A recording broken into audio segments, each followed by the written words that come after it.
On the Count of Podcast.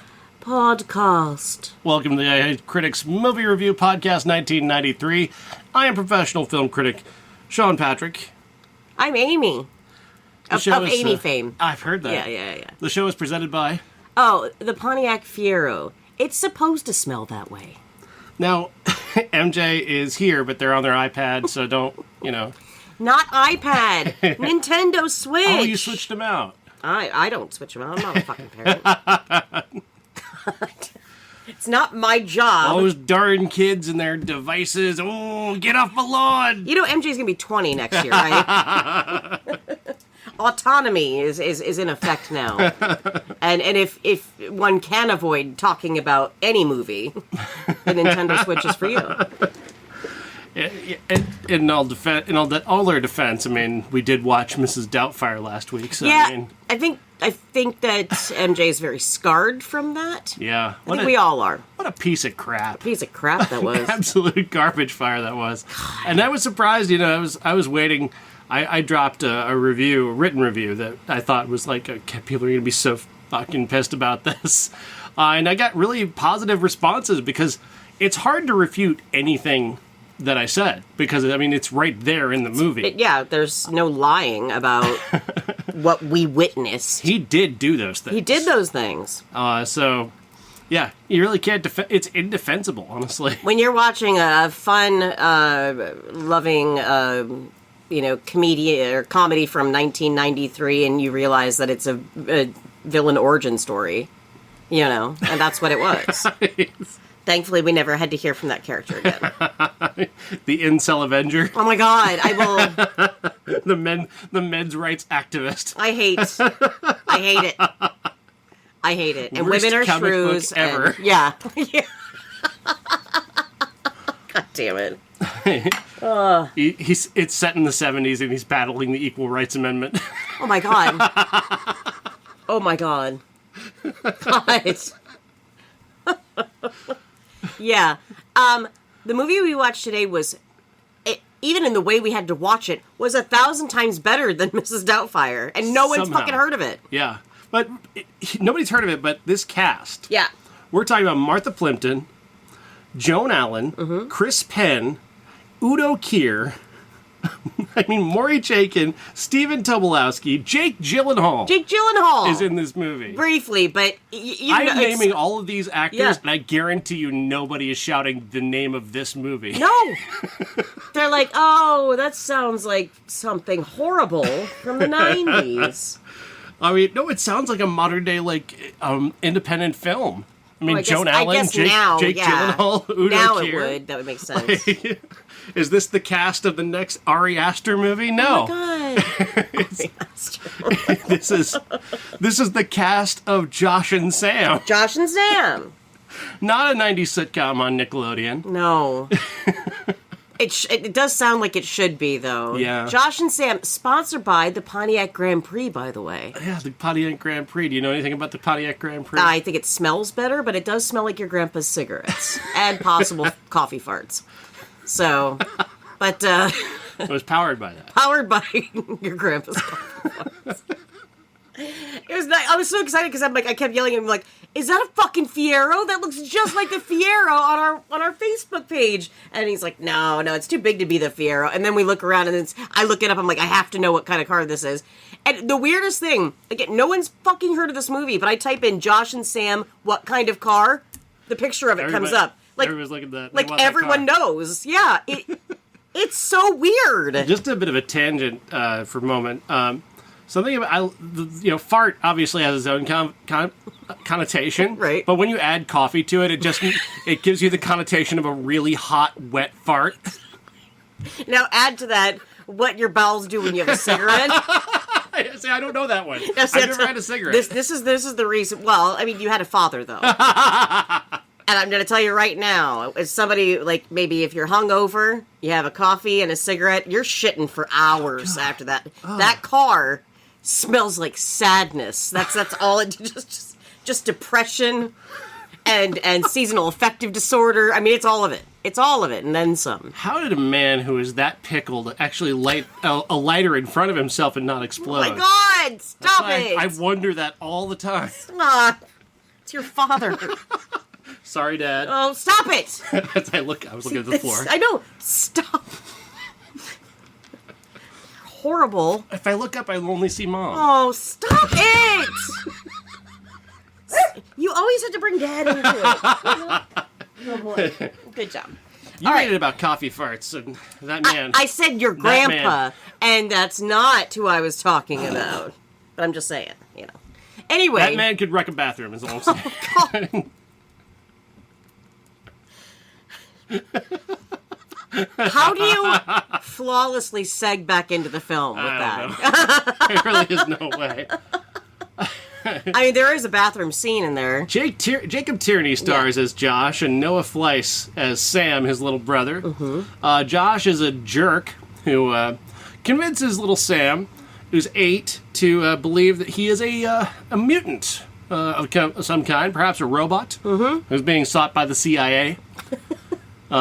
Dick move, dude. The kid buys this hook, line, and sinker. Like he's all in. He's 8 years old, so this is just reality to him now. Right. It's so sad. This is all while their shitty fucking parents are shuttling them between states, from Montana to Florida. The dad lives in Florida, the mom lives in Montana. She's about to marry a Frenchman and run off for a fucking year. Yeah. Yeah. And forcing these two kids who already don't like their dad. She's like, yeah, basically they're going to move in with you. Great parenting, Joan Allen. Great parenting. I need to spend a year in Paris with Pierre. I have to do this for me. I know that I have kids. This is self-care. Yeah, right. I have a child and a preteen. But you know what? They're pretty self-sufficient. They'll be fine. And you know what? This movie, I think, mirrors especially our generation's childhood, because we were free to do whatever the fuck we wanted. And we didn't have cell phones, so we didn't know if anybody's freaking out about us. Yeah. And we could just steal a car and just drive to fucking Las Vegas. You know, I mean, it just... I understood what they were doing, you know? I felt very close to these characters. Today, as adults, when you reflect back on that, and you remember that friend who would always come over because they didn't have a home to go home to? And we had, 6 friends. And Mom was just like, oh, they're all staying here again. Yeah, Mom. They don't have room at their house tonight, you know? Somebody put the keg in their bedroom. We laugh. We all laugh, but it's true. We had friends like that who had parents like that. Oh my God, terrifying. Terrifying. And I love them all and I miss them, but at the same time, we had two available parents, and they couldn't tell that somebody had lived at their house for 6 days without leaving. It's true. Mom had 3 jobs. Dad lived down the street, but he didn't want us to live with him. Why was that? Oh, because Kevin was there. And they kicked Kevin out. And then I got to live there. I don't think he was ever there, though. No, he wasn't. Because we had a tab down at the grocery store, remember? Until Amy had a party one night. Oh, my God. And kind of overdid it on the tab that Dad couldn't pay off. I was a prick. I really, what an asshole. Well, anyway. If he were a responsible parent. But anyway. That's enough! All right. So anyway. This isn't therapy. This is a podcast. You know what? I think today it does feel like therapy, though, doesn't it? Okay, we need Josh and Sam are giving us anxiety. We're triggered. This film has triggered us. So here's the thing about this movie. Okay, so either we purchased it on Amazon for $14.99. Which, no, not going to happen, because what if we didn't like it? Yeah, and I don't want to own this thing. Right, and then so we went over to YouTube, and it's like, no one knows about this movie. Somebody obviously must have uploaded it to you. They had to have. We were correct. Having said that, to get around the copyright claims, they took all of the incidental and soundtrack music out of it, which makes for a very eerie fucking viewing experience. Because there's no soundtrack to tell you how you're supposed to feel at any moment. Like, you would figure, like, in some of these scenes, there'd be a lighthearted soundtrack to remind you you're watching a comedy. Right. And not watching this dystopian drama where these two children are driving around. neglected by their parents into running away. And there's so many, like, there's a moment where, you know, the two boys, they're down and they just get into Orlando. They're having dinner that night. And so his father married another woman who has two sons. Well, the two sons, right there at the dinner table, right next to mom and dad, who are just sitting there reading or doing whatever the fuck they're doing. And they're calling this kid a homo and basically making him cry. And the dad's just like, you need to man up. You know? And Stephen Tobolowsky. yeah. Ned Ryerson is a terrible father. That's all I'm saying. Terrible. Oh my God. And He says to him, go to your room. You're in my room, Dad. You're making me sleep in the fucking living room. he even said, he goes, you're in my damn room, before he got up and ran out. But my heart broke for him. It's just like, is anyone, so we're just going to let this kid be harassed, basically. Yeah. Okay. He's going to get picked on by these two brothers. Also, he's being forced to move to this town. Yeah. Now, because his mother's leaving for a year. To go to France. To live in a fuck home off. where he doesn't have a room, where he's barely welcome Right. to be there. So, yeah, I wonder why he ran away. Gee, it's almost as if he was being sort of, I don't know, mentally abused in a way. Again, without music to tell us how to feel. You're left with this dystopian Yeah, view. I think you and I were, I think we sat wide-eyed a few times. We're just like, do you know what we're supposed to feel right now? It's like watching a sitcom without the laugh track. It's, I don't know how I'm supposed Watch to feel. a full House episode without the a laugh. Oh my track. God! Disturbing. Like my soul dies thinking about that, because I need to be Could you directed how imagine- to feel. I want you to think. Close your mind. Close your Okay, eyes. Think. all right. I want you to picture Urkel, Jaleel White. Uh-huh. Now imagine there's no laugh track. He's He- just doing all that shit, and no one is responding. But Reginald Bell Johnson screaming at him. For some reason. This is like Garfield without Garfield. Yeah. I actually enjoy Urkel without the laugh track. You know, the whole "did I do that?" and then everybody just staring at him. It's like, oh, okay, and then you did do that. But he keeps a smile on his face. Again, mind you, no laughter. He's very confident. I almost like that Urkel better. I do, in my head. Actually, you know what? And we kept doing that like that we kept trying to figure out what songs would play. I Googled the soundtrack, and I will say these songs are not that fun loving either. So I think I think it was miss much. yeah, I think it was better without the synth that was playing, because it was very sad, the soundtrack, which I think Thomas Newman did. So I almost want to do every movie like this without music, because it just changes the whole changes it, scope yeah. of the film, the tone. Lighthearted kids movie is no longer a lighthearted kids movie. A lighthearted kids movie, by the way, for much of the film, Josh believes that he killed a man. Yeah. They're running some scam where they're getting into a hotel to find a place to stay for a night. They're getting food he decides to steal some food from this high school reunion that's going on in the hotel. Right. He gets mistaken for somebody, and this guy thinks that he's the boy, that Josh is the son of the woman that he was in love with in high school. And Right. so he then comes to convince himself, this is Chris Penn, convinces himself that he is Josh's dad. Right, because Josh said he didn't know his father, but Right. it's all part of an act. But his age would match up with when he knew the mother. He makes Josh take him to the mother's house, and Josh breaks in to the house Because he's got to act like it's his, it's acting his like it's his grandparents, house. Yeah, right? like I'm here staying with my grandparents. I'm not hiding out at this hotel with my brother that I've stolen from, who is 7 years old and sitting in a hotel room by himself. thinking he's a robot, Right, thinking he's a robot. being chased by the CIA. God.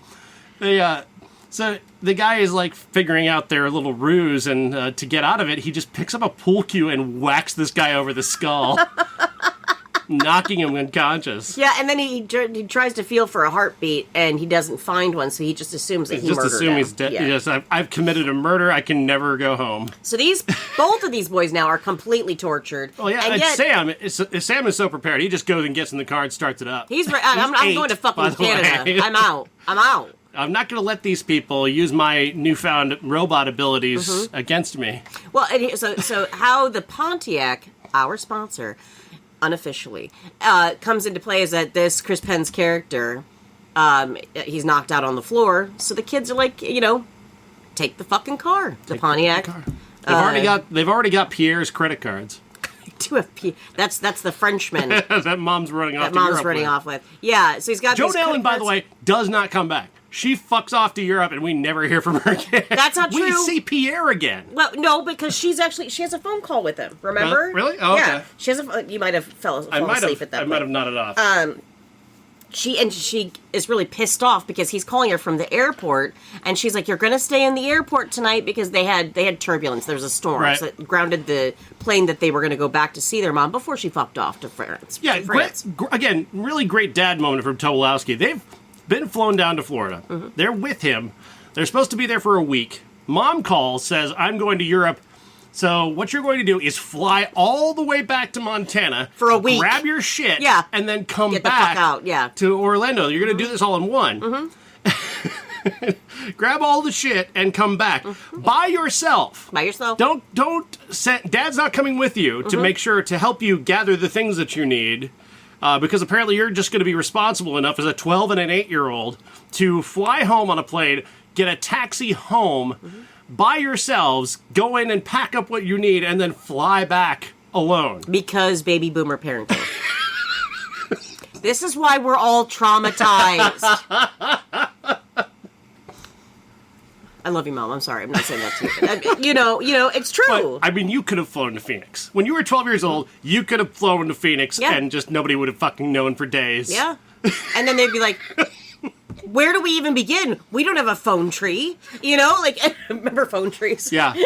No one had a phone tree. They would have that officer call from the school to say, why isn't we haven't seen Amy in 3 days. And Mom would say, yeah, she's probably been skipping. I bet I know where she is. Meanwhile, I'm in Phoenix gambling with my aunt. I wish I would have done that. Mary-Kate and Ashley style romp in Arizona. See, I wasn't that pretty, though. I wouldn't be able to do the things that they got away with. But, having said that, Aunt Eileen was in Arizona, we would have had a fucking blast. So, and then I'd be like, please don't tell my parents. And she'd be like, okay, you can stay here. She probably would. She was awesome. And again, it's... And I'm not saying all baby boomers, because, again, there were some cool ones out there. Few and far between. But, I imagine these children as if they're real, live humans, where they would be today, how they would think back and hey, dude, remember when we totally fucked off and stole that car and you killed a guy and I was a robot? Do you remember that? And we met that older teenage girl who she was a went around with us and was pretending that she was from the underground to help get you to Canada. By the way, played by Martha Plimpton, who I fucking love. Who just fucks off. Just fucks off? She just fucks off. We have a good 15 minutes with her, I think, and then she's gone. Yeah, but not before she says you should. She says to Josh, "I like you, Josh. You should come with me to Oregon and stay with me, and we'll just be us together." Yeah. 7 years till you're legal, and then we're good. Creepy. little. That didn't age well. That didn't kind of moment. She was talking in more of a motherly. I'm thing. sure. That's the vibe that she gives. So I'm not blaming Martha Plimpton. I don't blame her. No. It's weird, though. It's very 90s writing, though. You barely know this kid. Yeah. And you want him to go and just abandon his family to go with you, to live with you in Oregon. Right. I mean, I would have. But I guess she's young enough to not understand the consequences either. I don't know. Her character's, 19 maybe? She would have been, roughly 19 or 20. Easily. Yeah.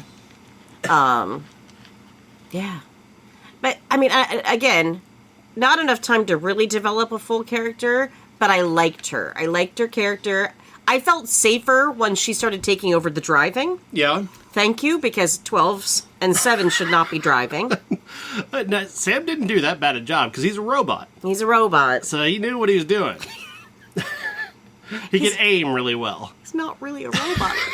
He's not. That's the twist, folks. He's not actually a robot. Right. The thing is, and again, if this were today, I think that the diagnosis of autism would be given to this kid. I really do. We live in a world now where it's easier to detect, On the and he's very spectrum, much yeah. on the spectrum. And again, Noah Fleiss, he looks so familiar, but he's a great little actor, you know, for what he did, and he had to play kind of straight and stoic, like nothing affected him. And like he even said, he's like, I don't have any feelings because I'm a robot. So he just assumed that that's why he didn't have any feelings. He's so sad about he's so it. sad, but he was stuffing his feelings down for so long. I think that's what was so heartbreaking for me. I just wanted to give the kid a hug. But I don't think that there was a bad actor in this. You know, because I even think that Jacob Tierney was quite good. Few, dry moments, but I mean, they're young. I would say this is better than most of the movies we've seen. Agreed. In 1993, because this is the single worst year ever for movies. It really is. I mean, there's nothing worse than 1993. This is a flaming garbage fire of a year for movies. It's true. I think the only thing that has worked in 1993 are comedies. Like, we didn't once say, let's just turn this off and, No. fuck it and forget it. No.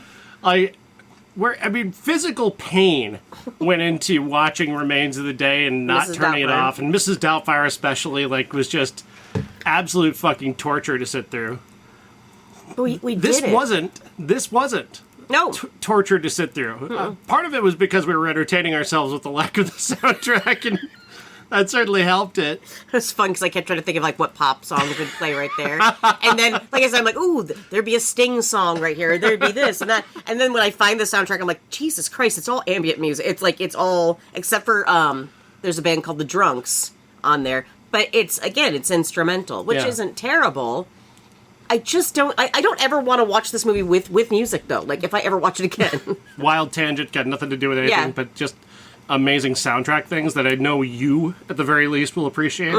Last night, I cried myself to sleep because I watched the movie All of Us Strangers Oh, okay. with Paul Mescal and Andrew Scott. Yeah, Are you familiar with this movie? I am familiar because it came to my house. It is... I love Andrew Scott so much. Andrew Scott is a writer living alone in London. His parents died years ago. But he's lately been boarding a train and going to his childhood home, and his parents are there. His parents from the 90s are there. And they're talking to him. They recognize him as an adult, and they're having these conversations about his life. And he meets Paul Mescal, and they begin to have a romantic affair. And Right. all the while, they're playing these fucking devastating Pet Shop Boys songs. Oh no! Fucking devastating Pet Shop Boys and Frankie Goes to Hollywood songs, just breaking your fucking heart, especially at the end. The song they play at the end, oh my god. Because I'm not going to spoil the ending, but my god, this fucking ending. Oh. What an amazing movie. I mean... I love it when, again, if I were ever if I could have been in the industry, I would have gone into film score. I would have gone into soundtrack compilation, because I think to me it's, whenever I think of soundtracks, I think of the perfect ways in which a song can be used, or just the right part of a song can enhance the entire scene, and that's what I wish I would. And again, watch this. We're having this conversation after talking about a film that had no music in it. It's fucking crazy. You would crush Needle Drops. You would crush Needle Drops. You know why I'm good at it? And honestly, it's because when we were kids, some of my favorite music videos were that from a soundtrack, because they always knew where to put that one powerful moment in the video and where to use that one. I think of Kenny Loggins all the time with this, because he always had soundtrack ready tracks, always. And every time a video came out that he would do, they'd nail it. And you just remember those scenes. Who's Johnny by El DeBarge. That video, okay, again, takes place in a courtroom. Ali Sheedy, Steve Gutenberg, everybody's in it. Maybe Gutenberg wasn't in it. But anyway, they nailed using the scenes from the film where they needed to be. That's what made me good at it, was because I remember those moments, and they would make my whole body. I get goosebumps. I would shiver. The greatest one, though, the greatest needle drop I've seen is Grosse Pointe Blank. Ah! Live and Let Die. Let Fuck Die. yes. The minute he gets out in front of that gas station, that mart, and it just the camera pans back, and it's just that full body And shot the of Guns N' Cusack. Roses version specifically. Oh, and it just living like, just fucking brilliant. And then he goes inside, and the song turns into elevator music. Brilliant. So fucking brilliant. That, and of course, same movie, Under Pressure. Easily. Him sitting there holding the baby. And the eyes looking back. Yeah. Again, Cusack. 2 soundtracks, totally worth having both of them. Cusack, high fidelity, obviously, as well. I mean, Cusack knows what he's doing. the needle drops, amazing. Bar none, that film is there's not a bad one in there. Incredible. So, yeah. And again, there was no music in this movie today. I mean, there is, just not in the version that we want. Yeah, exactly. If you watch this movie on YouTube, there is no... There's no music. I Which is why we recommend it, do. honestly. You should go watch You it should this watch way. This, have this weird experience of this movie with no music to tell you how you're supposed to feel about what you're seeing. Here's the thing. When I was 20 or 21, my friend Jill and I went to a party at a guy's house, and turns out it's only like 5 dudes. And, everybody's having beer, and Jill and I are just kind of sitting on the couch going, yeah, we could go home. This is boring. But Beautiful Girls came on, which, again, not everybody loves that movie, but I do. And I think it has a fantastic soundtrack. And there was this guy who was sitting over in the corner in a chair, and I'll never forget it. He's smoking a cigarette, and he's like, you know what I fucking do? And he's pointing at the TV. When I make my films, they're not going to have any music in them. Because if the story's good enough, we shouldn't have to have songs that carry on the whole message of the film. And I'm like, fuck you, dude. And again, he couldn't have been much older than me because it was so pretentious the way he said it, and he's smoking cigarette, like he's such a deep thinker. And the guy that we were there with, he was like, yeah, man, that'd be interesting. And I'm like, we're talking about right now, we're watching Beautiful Girls, and he's pissed because Sweet Caroline's in there, which I hate that fucking song, but regardless, it works in the movie. And there's like 3 other great songs that they use so perfectly in that movie. And this asshole, of course, white guy, totally just like, beret. He may as well have been French. It's like, And he went on to try this experiment as the director of Love on a Leash. Oh, I wish that was the case. God. That's his opus. That's the one thing. That is the proof of what he's of his concept. My God, and why it's terrible. Now again, this movie today, it had music. We just couldn't hear it, but it seemed to still work for me. I don't know. I still recommend putting music in your I would say, film. yeah, that's probably. Please do that. use music in your movies for sure, because again, some of us do need to know. We need direction. Am I supposed to laugh that his grandfather died, or am I supposed to feel sad? And it's like that bouncy kind of jaunty music. It's like, God, I want to know what that song is. I need that song in my life. I know it's been credited on Alison Pregler's show. I know that. And we just can't find it, though. Damn it. Because she uses it so often on Baywatching, and it's so funny. God damn it, it's so fucking funny. Holy shit. She's a genius, and she does those needle drops, too. Yeah, Perfectly. Nails it. Yep, exactly. God, love a good needle drop. If I could marry a needle drop, I would. I'd have a better relationship with a needle drop than a dude any day. Anyway, that's beside the point. It's a tangent. Yeah. It's a bit of a tangent. Right. But overall, I would definitely say watch this movie. Watch it on YouTube. Watch it without music, because it's comical that way. Definitely is comical.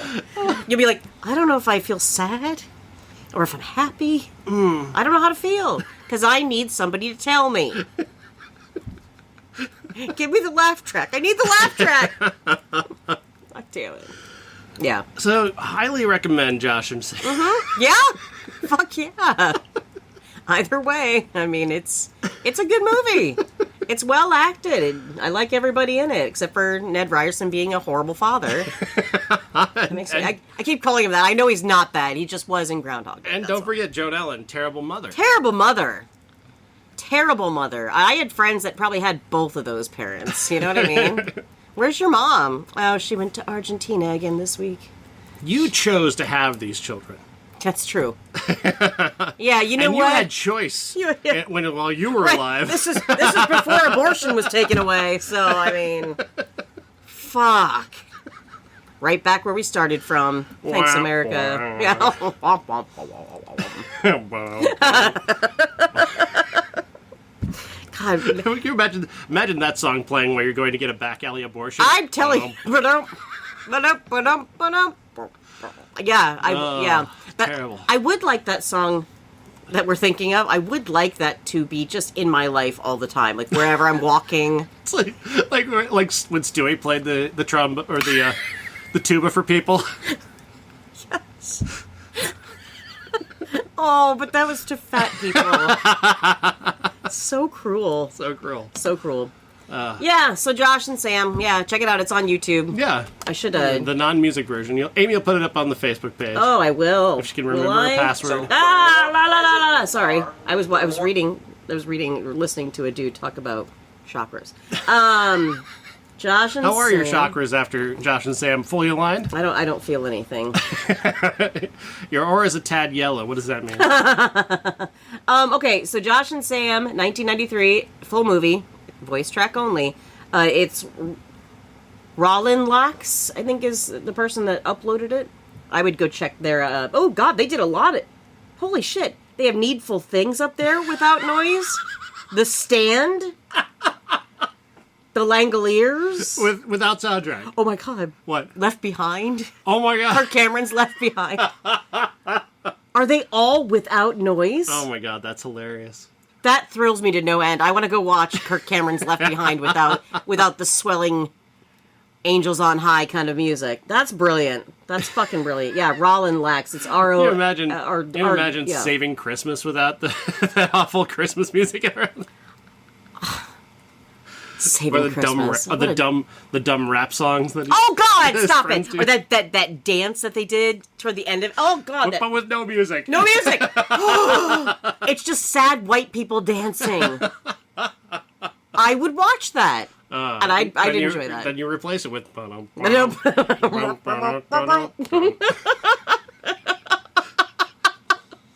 Yeah. Fuck yeah, dude. That's awesome. Alison Pregler and Phalis. Check them out. Go check them out. They put that song in every video. So. Yeah.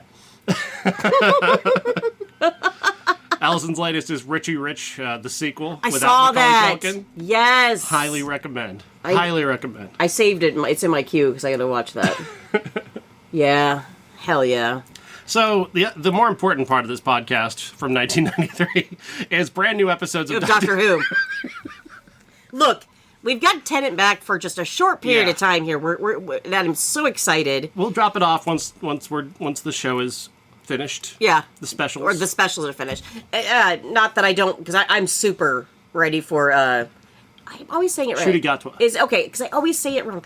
Love him so much, and I think he's going to be an amazing doctor. But we don't want to make this into a Doctor Who podcast, so we're just doing it for Tennant We're since just it's to special. sneak it in here on the back of a 1993 movie podcast about Josh and Sam. Yeah, well, see, that just proves who's actually listening. If you listen to the Mrs. Doubtfire episode, you have no idea that we're going to give out halfway in and just switch to talking about Star Beast. Look, we have digressions. Digressions, and that's what this is a digression. This is a digression. Consider it a digression. Yeah, that's all you're going to get. Imagine Doctor Who without music. You know, like today's episode, Kind of works. it does kind of work because the way that their faces look in this, they're marooned on this ship, as the Doctor has been many a time before, and the looks on their faces, yeah, you really didn't need music, and sometimes it was just that one chord just going in the background, so that's all you're getting is that kind of music. So good. The giggle. So good. Oh my god, the giggle. That's what the episode is called. I thought it was Wild Blue Yonder. I believe, maybe I'm wrong. No, Yeah. it says, oh yeah, okay, this is Wild Blue. Yeah. Next time is the giggle. Because they actually used the song in it. So, I'm creeped out by it all. yeah. It was, if you're a fan of Doctor Who and you're a fan of Tennant's Doctor, then you remember the episode Midnight, where the Doctor's on a plane. We've got Donna, who's at a retreat, so she's not really featured in the episode. Patrick Troughton's son is on the plane, which I love. I think that's so cool. If you don't know, that's the second Doctor. That episode, Midnight, was so fucking eerie. And, like, it's one that I can't watch ever again. It gives me anxiety. Because once, you know, the voice, once he you know, this kind of entity is, like, transferring, I'm just... And then there's a lady who jumps out of an airlock, you know, on the plane, and, well, does it for a good reason. But that's the feeling I got from this episode today. The biggest things that creeped me out, there's nothing that creeps me out more.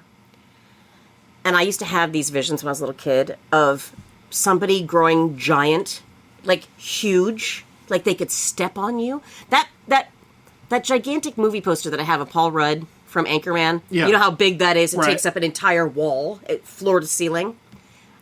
I had it up, but I wouldn't even look at it sometimes because he was so big.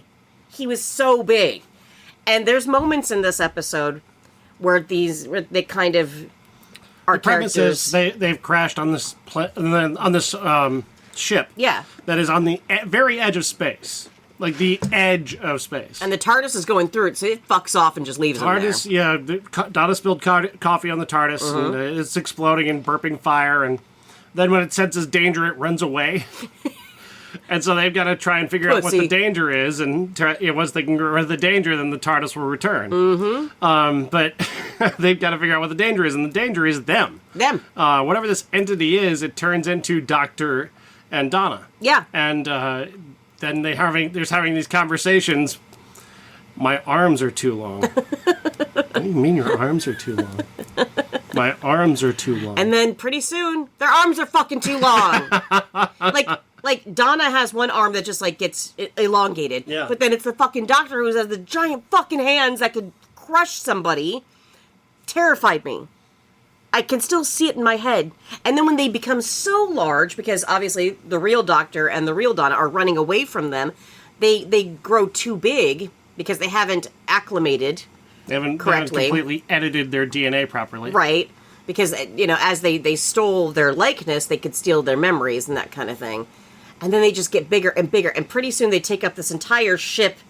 And I couldn't even look at them. Like, every time, like, I could look at regular Doctor and regular Donna, but whenever they went there, like, I would find myself doing this or just kind of looking away. Too big. They're too fucking big. I have a phobia Yeah. of that. At one point, Donna melts. Donna melts. Yep. Didn't like that. Did not like that. Their teeth. Yeah. That reminds me of the teeth from the women in the episode where it's Eleven and Rory and Amy and they go to Italy, Venice, and all of you think that they're vampires, but they're not. They're actually but they got all those teeth. That's exactly the teeth that Donna and the Doctor had, and I hate them. I hate them. There's got to be a phobia for that. But we don't know. I mean, this is not a lore character from the past. No. Well, we don't even know what kind of alien beings are inhabiting the likeness of Donna and the Doctor, and we never get to find out because they just turned into their likeness. So it's a whole new. I wish we would have had like a name for the alien. Like I couldn't even like tell you what. No. They're just shapeshifters, Yeah, basically. they don't really know because they don't know what the name. They don't know what to call them. Right. Yeah. And then you have those moments in it where, you know, again, Catherine fucking Tate, you back that camera up and she'll just one little emotion and she just crushes your soul. You know what I mean? And like she'll say things. I was thinking about the fires of Pompeii the other day too. Like when she's yelling at the Doctor, there's not another companion that can do what she does. There's something so special. With the two of them together, with Tennant and Catherine Tate, it's lightning in a bottle. I mean, they're just so good together. And the dramatic scenes with both of them, I feel like my skin's falling off. Like, I can't describe it. But they did it so well in here. And When he leaves her behind, Oh. he's got the wrong Donna on the got the wrong TARDIS. Donna. Oh, God damn it. and Fuck. she's screaming at him. She's like, Yeah. this is really me. And you're just like, but is it? And then you look back in the TARDIS, and that Donna had that kind of smirk, so we knew, Yeah, we could tell. they gave you a little bit of a tell. Yeah. But even still, even the scene that followed that, you're like, are we sure? Yeah. Yeah. Well, one of my favorite things about, especially a Tennant's doctor, is that if you watch anything in the past where there's some sort of shape shifting or somebody's taking over somebody's body, his doctor is always so attuned that he almost always automatically can tell that's not you. I can always tell. You know, and also, he would take out the Sonic and use that, and that would Scan 'em. tell they couldn't use it. Nope. The Sonic was attached to the TARDIS, right? Exactly, because it was rebuilding itself. Mm-hmm. I love how it rebuilds. Taking away his tools leaves him with just his intuition and a gut instinct. Yeah.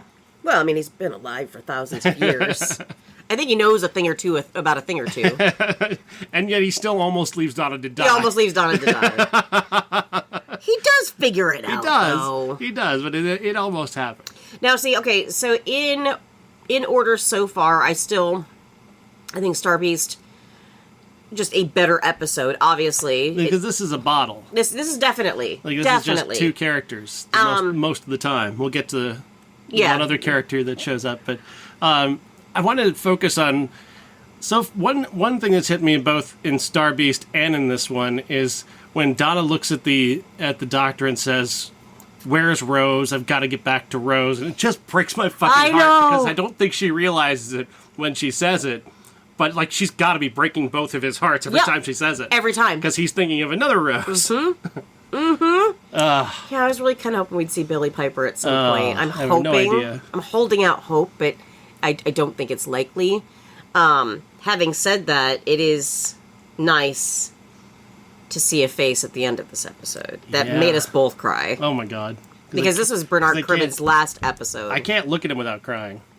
Well, fuck you, Wilfred, because you know what? The last episode of Tennant, first time, as 10, and he's going by that wedding chapel, and he sees Wilf, and Wilf looks at it and just, like, grabs his mouth and just starts to cry. I mean, I can't. I fucking can't. He loved the Doctor as much as Donna did, and so to see him, and again, this is the last time, the last role he did. Thankfully, he got to do this. You know what I mean? Because it's such a testament to a character. Wilfred Mott is beloved by any fan that is worth their salt. Yeah. And to be able to have him do this last specials means everything. He shows up at the end of this fucking episode, makes us cry, and then reveals that the world's ending. And all of a sudden, we're seeing fire out of the sky. There's planes falling. I mean, just shit. People are beating each other up. I mean, what the fuck? And immediately, I'm like, get Wilfred on the TARDIS right now. Exactly. And he's in a wheelchair, so it's like, shove him in there. God damn it. And so now it's, and I even looked at Sean, I'm like, fuck, I don't want to wait another fucking week for this. Like, again, I know that's why they are cliffhangers. But as a person who has been so spoiled by binge watching, fuck you, Doctor Who. That's all I'm saying. Yeah, I had the luck of getting into Doctor Who after, like, there had already been, of course, all the old seasons, which I've not really done. Mm-hmm. Like, all of 9 had been done by the time I found it. Most of Matt, all the way through, all Doc 10 had already been done. And because I remember watching the very first episode of Matt. Halfway through the Matt Smith season and was done before I even watched 9 for the first time. Yeah. So I got to just watch all of those in order. Same. Well, because I remember Tennant, and I would watch some of those episodes in the past. I'm like, oh yeah, he's probably my favorite Doctor because I just love him anyway. And then I watched the very first episode of Matt's era with you at the apartment, and I just fell in love. I'm like, oh my god, now do I like Matt more than I like David? And I never watched Eccleston's run. I didn't watch it until years later, where I'm like, I have got to be a completist. I am a completist. I've watched every single Doctor now in order, but I decided to watch 9's run before I started that whole journey, because I wanted to see why we got up to everything. By the way, my favorite Doctor is Tom Baker, but the new Who, there's not a bad Doctor in the bunch, from Eccleston all the way up until now. There's not a bad one in the bunch. So. You were brilliant, Rose. Oh. And so was I. And so was I. Oh! Eccleston had such a great smile, too, because he's so proud of himself. I love that. That moment, the best Eccleston moment is he's confronting confronting that Dalek in Utah in the basement, and you would make a good Dalek. Oh my God. Yeah. Yeah. God damn, that's good shit. That's damn good shit. And then they brought that back for Capaldi, too. Capaldi, one of the most underrated doctors of all time. Just a fantastic run. He was gorgeous. Again, his the midlife crisis doctor. Yeah, he's very angry. But with his sunglasses and his guitar. But I loved with Capaldi how they tied it back in to Tennant, because Capaldi was obviously in the Fires of Pompeii. And so they do that in that first episode like of they Capaldi. Grab the face that you remember. And he's looking at the water, and he's like, this face. How do I know this face? And I love that this is kind of it's a repeat. It makes you wonder what would have happened if he had had a chance to see Donna with that face. Oh my god. Oh my god. Yeah. My thing here too is, where the fuck is River Song? She's out there somewhere. I mean, she's dead in some part and alive in others, but I would love to see Alex Kingston. Silence in the Library is my favorite two-parter of Doctor Who, easily. It's fantastic. Did she cross this Doctor and Yeah. Did they?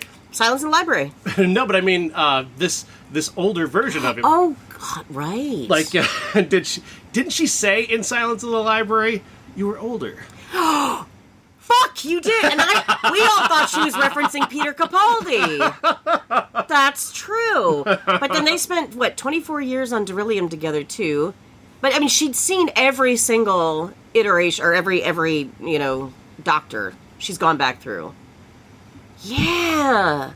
God, I love this show. I fucking love this show so much. Yeah. God damn it. They made it pretty easy to retcon what you need to make it work, too. But the truth is, I mean, Doctor Who, no matter what it's tabula rasa, don't you think? I mean, it's kind of that thing where you are allowed to make any story you want, but there's nothing. That's like in Quantum Leap, they had the Swiss cheese. Yeah. That's what they have for the Doctor, is the Swiss cheese mine. It's like, he remembers some stuff. He doesn't remember all the stuff. Right. Yeah, that's, yeah, right. I think there's nothing more masturbatory, though, in a showrunner borrowing an alien or an idea from another Doctor. Yes, I did say masturbatory, because I mean that. It's the fucking sexiest thing in the world to see a scene where it's like, oh, callback! I love that shit. Love it. So, yeah, definitely watch the episode. Again, it wasn't my favorite, obviously, but we were only 2 in. So, it's still awesome. It's still fantastic performances. And we get to see Wilf again. So. Oh, Wilf! Wilf, goddammit. We love you. You beloved bastard.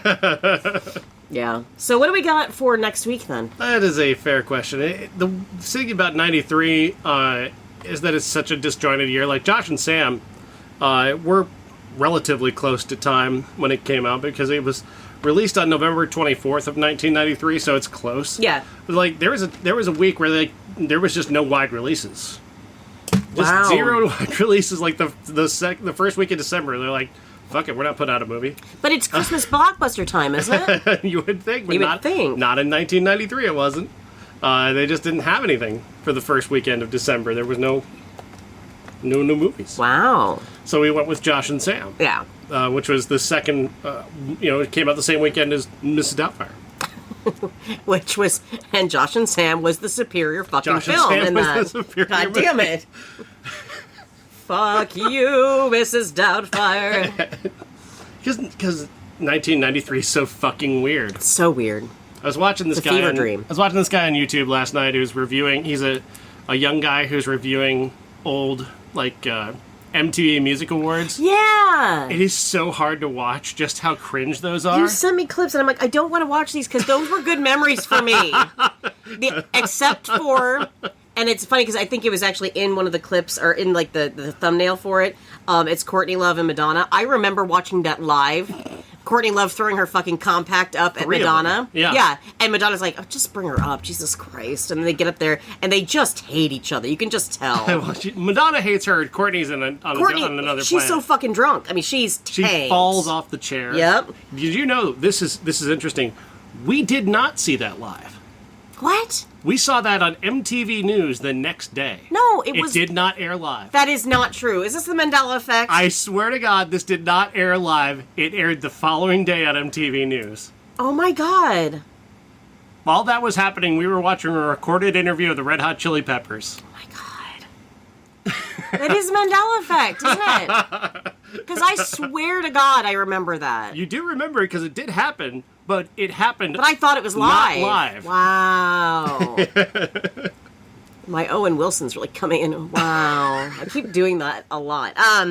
Jesus. Yeah. Well, I am not going to let you. That was peak REM for me, and they were on all of those. It's so weird. And I'm not knocking REM at all. Okay. I always thought REM was a very serious band. Yeah. They just had a very dignified aura. And then I'm watching them on the MTV Awards on the post show or the pre-show, and Michael Stipe nearly just drops his pants and shows his dick, and I'm like, what the fuck? Oh what? yeah. What? That was, let's see, that had to be 94. I think it was 96, but I'm not. Was it 96? Oh, well, that'd be, Monster era. He was fucking off in Monster era, though. He had a surgery, and he wanted to show off the scar, and he pulls his pants down. He had a hernia.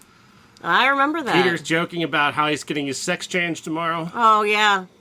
Oh, Pete, that didn't age well, honey. I was so in love with that man. God, wasn't I? Like, it's all I would talk about. Peter Buck. I just loved him. My God, the poor guy. I never stalked him, though. I did send him a creepy letter when I was 15, but, like, that's What did it say? I don't think you should be married with kids. I swear to God, I did. What? Yeah. Oh, yeah. Dude, I'm telling you. I never sent it. I was too afraid. I'm like, no, because if he ever meets me and he'd be like, did you write that letter? And I'd be like, yeah, I did. You're fucking crazy. No, I'm not. I just really love you. God, what is wrong with me? I have problems, but I'm not a stalker. You got issues. I do. A lot of them. Get me a magazine rack. I've got a lot of issues. That's a Janine Garofalo right there. Yeah. I'm trying to figure out what movie to watch next week. Yeah. Because we have to pick it for Fuzzy. Fuzzy's got to come back on here and go, what the fuck? What are we watching? Can we watch Josh and Sam again? They missed out on Josh and Sam. They totally did. I mean, there's Wayne's World 2, there's Sister Act 2. I hate sequels. I know, they're pretty much trash. Shadowlands with Deborah Winger. No, I saw that in the fucking theater. Fuck you. No. Becky and I, we were looking for a movie. And they're like, oh, that might be interesting. Let's go see Shadowlands. Not kidding you. Half an hour into it, we got up and fucked off. It was the most boring film. More boring than The Remains of the Day? It's just like it. Wow. I thought Anthony Hopkins was actually in that one, too. Shadowlands? I'm pretty sure. Or somebody was. Somebody liked that. Yeah, he is. It was so fucking boring. What were you doing, Anthony Hopkins? Just like, you know what, I've taken a Xanax for life, and I'm just going to make the most boring, beige, nightmare-length films. I would really like to watch Shortcuts, but it's really long, and I just don't think we have time. I have Shortcuts on DVD, actually. It's a really Somewhere. good... It is. I think it's a really good movie. Yeah. That's Altman, isn't it? Yeah, but it's really long, though. It is really long. And I only say that because schedule-wise, for MJ and Amy, they've got a different schedule. That's true. That can make watching longer films a little bit more difficult. I have no problem with long movies. No, I mean, we sat through The Remains of the fucking Day, didn't we? And that was a day long. It's still happening. It's still on in my room right now. It's so long. Why is it so long?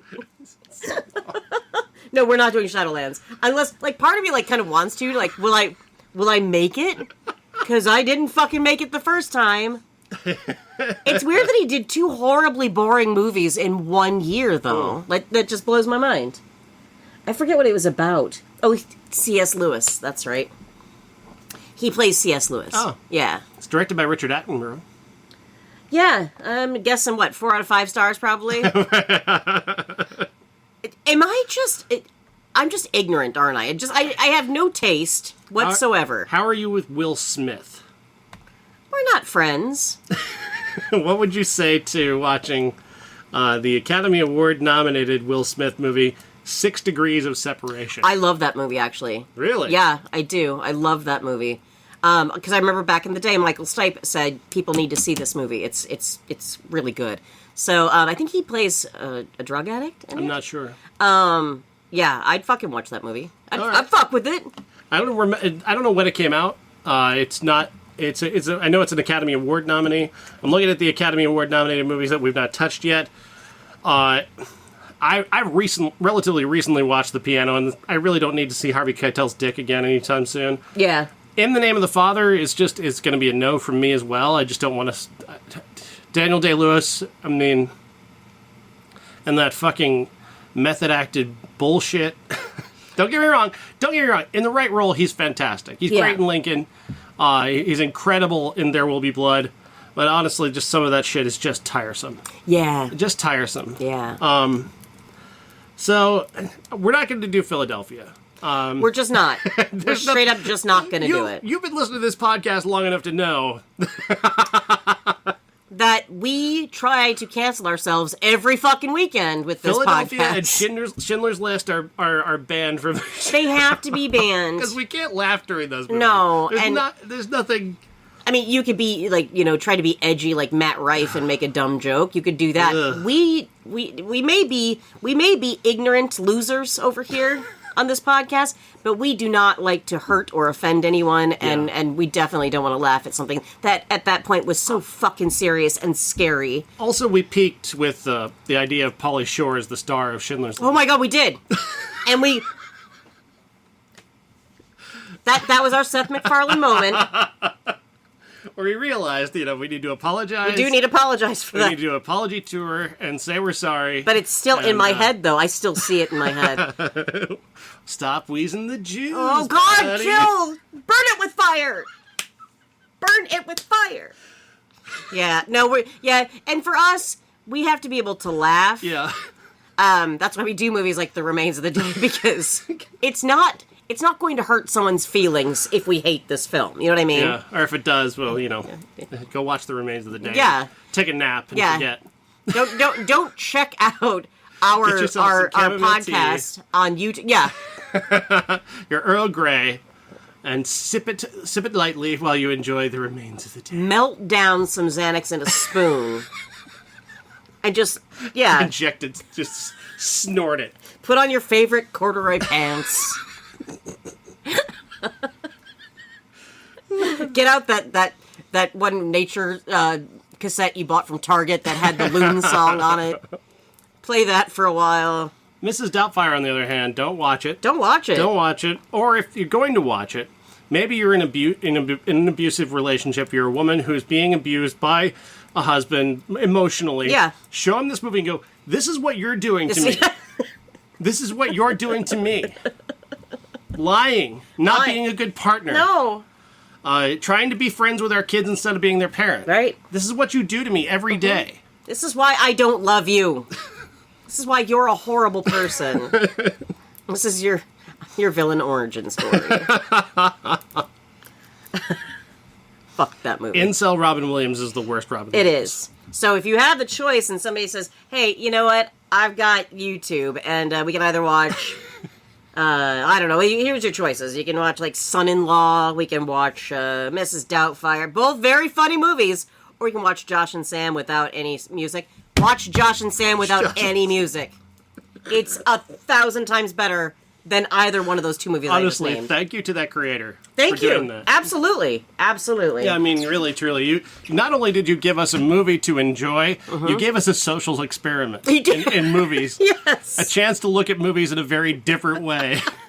We owe you. We do. Yeah. I'm going to tag him. Do it. And when we post this, we're going to tag him because he deserves it. I agree. He's done a service here. He's done a service, absolutely. Not only did he save us $15. Yeah. But he gave us a movie that we had to search gave our us own feelings for. He gave us an experiment in filmmaking. and didn't even mean to be edgy about Yeah. it. Just like, no, you're gonna. This is how you're gonna watch I'm just it. I'm just trying to get around copyright, guys. I didn't know I was doing experimental filmmaking. We owe you one. What is it? Roland Lack, I think your name is. Roland Lack. Yeah, we owe you one. Now start a YouTube channel where you take the laugh track off of Family Matters. Oh, and please, post those. please, and then send it to us. Tag us because I want to watch. Or somebody make Family Matters without Urkel and see just how it turns out. What's the matter with you? Have you no soul? That show wouldn't exist would be without like- Urkel. I like the concept of Garfield without Garfield. I do It's like. very funny. I like removing, that an element that. I mean, because Urkel is the element of that doesn't make any sense. He's this this fake part of the universe. What happens if you lift that part of the universe out of there? You just have a crazed cop screaming at this thing that's not No, really that's there. not. Oh, I like Or that. the girl, or the daughter who's hiding from this guy who she can see, but nobody else can. Oh my god! Like they're living in a haunted house kind of thing. And the ghosts are driving them out. I would watch that wow. show. Okay, You take- Family Matters. That's what we're doing. That's what we're doing. God, we need somebody, a good friend with editing. Yeah. Because we don't do that. I couldn't shit. possibly do it, but No. it's a great idea. It's a fantastic idea. Family Matters without Urkel is the new Garfield without Garfield. Telling you what now. Now I'm thinking about it though too, and it's too bad Fuzzy's not here. But I'm thinking about Umbrella Academy without music, which again, the music in that show is like another character. It would be such a. Oh my god, I would lose my. I don't know if I could do it. You really don't realize just how much a music score is manipulating you while you're, That's while true. you're watching a movie. That's Until so it's not true. there, and you're watching Josh and Sam.